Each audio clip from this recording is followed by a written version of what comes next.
my name is Colleen DeJoseph. I am a transpersonal psychologist as well as a psychotherapist. I entered into the field of mental health because I had a spiritual emergency. Well, I would consider it a spiritual emergence in 2011 that turned into a spiritual emergency due to the traumatic contact that I had with the mental health system. And that sort of motivated me to get involved in the field of mental health to hopefully bring about some change. And in doing so, I found out about the field of transpersonal psychology that has been studying experiences like the one I had since the 1960s. And so I was motivated to enter into that field and do some research around people who get misdiagnosed with a pathological label as a result of an anomalous spiritual experience. So my study was the first to look at what the impact of having a spiritual experience misdiagnosed by the Western medical model of psychiatry is. So I was given a diagnosis of bipolar I disorder, and at the time I had a bachelor's degree. I was told by the psychiatrist that it was a good thing that I had my bachelor's degree because now that I'm sick, it would be really difficult to achieve that. As happens to so many people within the system, if you disagree with the label that they're ascribing to you, you often get told that you just lack insight or that you're in denial. So you learn really quickly to keep your mouth shut. That they're suffering from psychosis, right? Because there is no spiritual competency or spiritual training within the mental health system. So if you go into a hospital or you're involuntarily brought to a hospital and you say that you're having a spiritual experience, you're automatically relegated to the psychosis category and given usually one of two labels or three labels. It's either bipolar I, schizophrenia, or schizoaffective disorder. Usually the first line of intervention is some sort of psychotropic medication, right? Often exceeding what is needed. It's usually a higher dosage, and often people are left to lay in bed all day, right? They're tranquilized.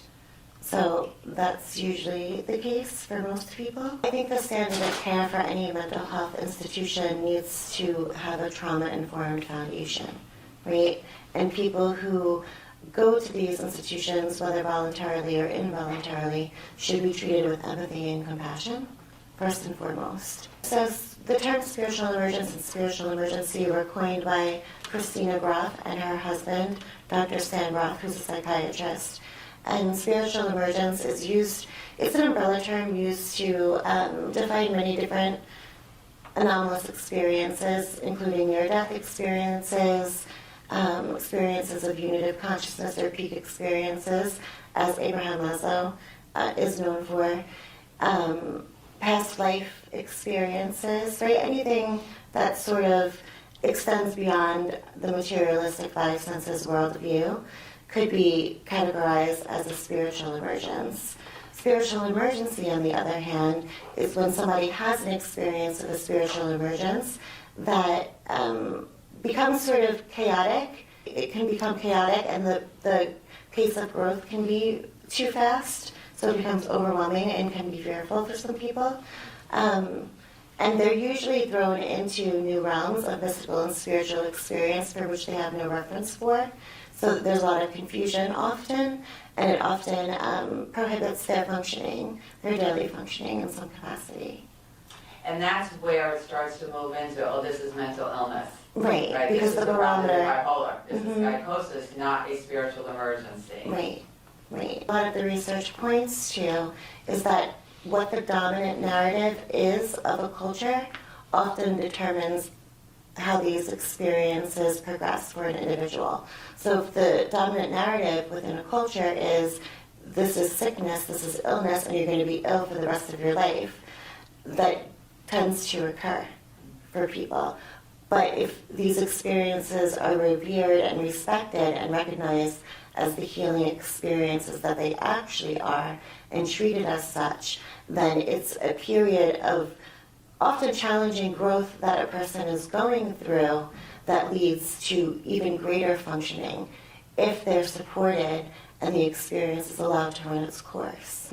There's a need to distinguish because if you label somebody who's going through a challenging experience that will ultimately lead to greater functioning and is part of natural evolution within their psyche, and I would argue their spirit, if you label them, you thwart that process, right? And what we label things determines how we treat them. So if you take somebody who's going through a potentially healing experience and tell them, oh no, you're sick, and then give them medication that numbs them, it's counterproductive to what the purpose of the experience is trying to do, right? But then on the other side of that, there are people who are going through an experience who feel comforted by the label of schizophrenia and bipolar. So I think it's important to say both things are valid, but there needs to be a distinction between the two. I think what you're referring to is the neurodiversity movement, right, which looks at things such as ADHD, autism, even bipolar and schizophrenia, and says, well, these aren't necessarily negative disorders. There's a lot of positive to be found within them, and there's gifts there, right? We have a differently functioning brain, and that should be celebrated, right? And I honor that, and I think that it's an incredible movement. But on the flip side, there needs to be recognition that there are a population of people who adamantly disagree with their label and who find it harmful. The V code was intended to be sort of a diagnostic category for clinicians to distinguish spiritual experiences from pathology, right? Unfortunately, it goes unrecognized and underutilized because there's a lot of confusion with how to implement such a code. And I think the fact that it's not a primary diagnostic category is a hindrance also. I often speak about how I think that spiritual emergency should be a primary diagnostic category added to the DSM, because as long as people are brought to the hospital, there needs, in order to satisfy insurance requirements and get their care paid for, there needs to be a diagnosis given. As long as the mental health hospital remains one of the first points of contact for people experiencing these experiences, there needs to be recognition within the diagnostic manual that they exist and that they're valid, right? And there needs, another reason why it has to be distinguished from bipolar disorder and schizophrenia is because bipolar disorder and schizophrenia, by definition, are lifelong debilitating illnesses, right? Episodes of spiritual emergency are transitory experiences of the psyche, and again, I'm going to offer the spirit healing from trauma that, when successfully navigated through, it leads to greater functioning for the person. They're in a better place than they were before they had the experience. There's tremendous stigma surrounding the label, right? In my research, what I found was often when people are diagnosed with the label and they disagree, they feel like they're fighting against a false identity of who they are, because the label tends to become their identity, right? Everything, their behavior, their actions, their thoughts are all now filtered through this label of illness. Yeah. So it's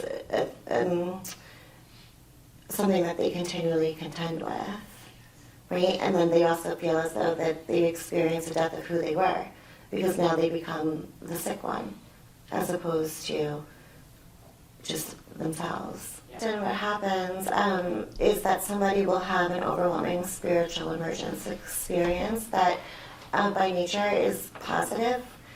Not all the time, but a good majority of the time they'll have this overwhelming positive experience where they have a direct encounter with God, they have an experience of unitive consciousness, right? And what it ends up being is it acts as a resource, because then what happens oftentimes is that traumatic, unconsciously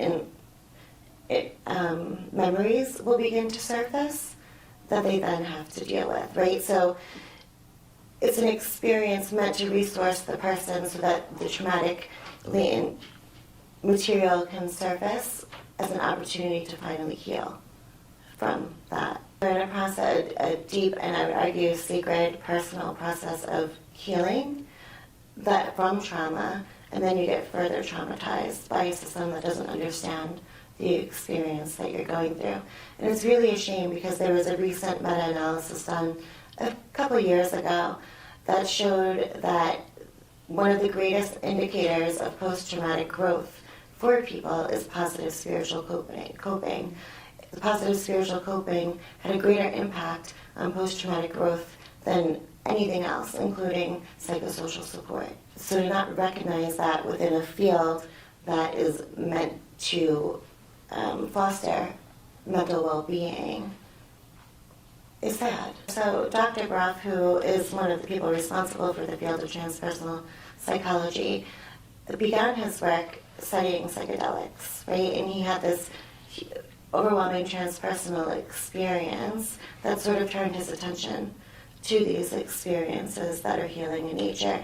And there's a lot of research being done in many universities, Johns Hopkins being one, on the beneficial effects of psychedelic use in healing trauma. And it's been shown to be really beneficial. There's definitely value in helping people to achieve sort of a non-ordinary state of consciousness when it's done in an environment that's meant for healing, and where there's practitioners who know how to guide somebody through that experience. My point of concern with this currently is that there's a lot of underground work being done with people who don't exactly know how to help people through these experiences, and so people are left not being able to integrate them. One of the really heartbreaking consequences of people being misdiagnosed by the mental health system is that they often have these overwhelming experiences and then they don't have anyone to help them integrate them. Because of being labeled by the mental health system, they've now lost all trust within anybody from that world, right? And then a lot of them will go to clergy members, faith leaders, and often the faith leaders will tell them, go see a psychiatrist. So they're left with nowhere to turn, completely isolated in their experience, and often without anybody to confide in about their experience too, because their family members will often believe the medical doctor's diagnostic determination over their loved one's own understanding of their experience. So they're left completely isolated with no help for integration. And for the participants within my study, what helped them was their spiritual and or religious beliefs in assisting the integration process, but without another human to help them do that. So that's what's heartbreaking. I would argue that all religions and cultures do support these experiences. In some religions, it's just more buried than in others, right? Like Christian mysticism. There are so many experiences that people have that align with Christian mysticism, but it's not something that's part of the mainstream knowledge. So it's there. There needs to be greater communication, not only between the religious faiths, but also the mental health community. There needs to be consensus around these experiences, and they need to be recognized as being valid and the healing experiences that they actually are. So Dr. Lukoff, who is a transpersonal psychologist and also a clinical psychologist, he started a spiritual competency academy where he, on the West Coast, based in California, will go out and talk to mental health professionals about the importance of spiritual competency within the mental health system. As far as the East Coast, there definitely has been more interest in the spiritual realm within universities. I know Columbia University, just a few years ago, maybe a little bit more, like a decade ago, started a spiritual program within their master's program. But I don't think it's as well established on the East Coast as maybe the West Coast. So to have something like that here is pretty great, and it's needed.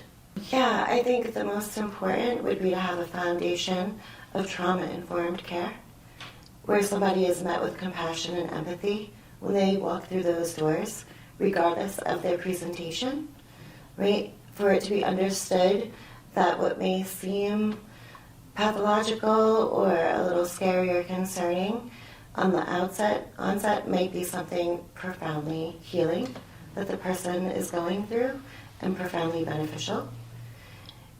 There's also the spiritual emergency scale that was developed in the 2000s by the field of transpersonal psychology, a woman by the name of Goretzky, a researcher, that has proven to be able to detect the presence of a spiritual emergency as defined by Graf and Graf. So I think having that tool to assess when a person comes to the hospital would be great. And I think there needs to be respect for that person's understanding of what their experience is. Considering that these are highly subjective experiences, it begs the question, who's the actual expert? The person who's experiencing it or the doctor who's objectively observing it, right? There's a lot of wisdom, I would argue, inherently within us that comes to the forefront when these experiences are occurring, and people deserve to be listened to. Most people who experience the first episode of psychosis are in their 20s when it happens. Sometimes it can happen more frequently within the college population just because they're individuating from their family, and so it's sort of a confusing and overwhelming time. So there is some research to support that. This documentary is important because there needs to be recognition that spiritual experiences are valid and that they're ultimately healing and that they need to be properly supported and not labeled with a pathological label. Yeah, so Dr. John Weir Perry supported psychotic patients for decades, and he did so with compassion and empathy through diagnosis. And then there was also the Soteria Project in 1975 that did the same thing with very little medicinal intervention, and they found that people returned to lucidity within 6 weeks.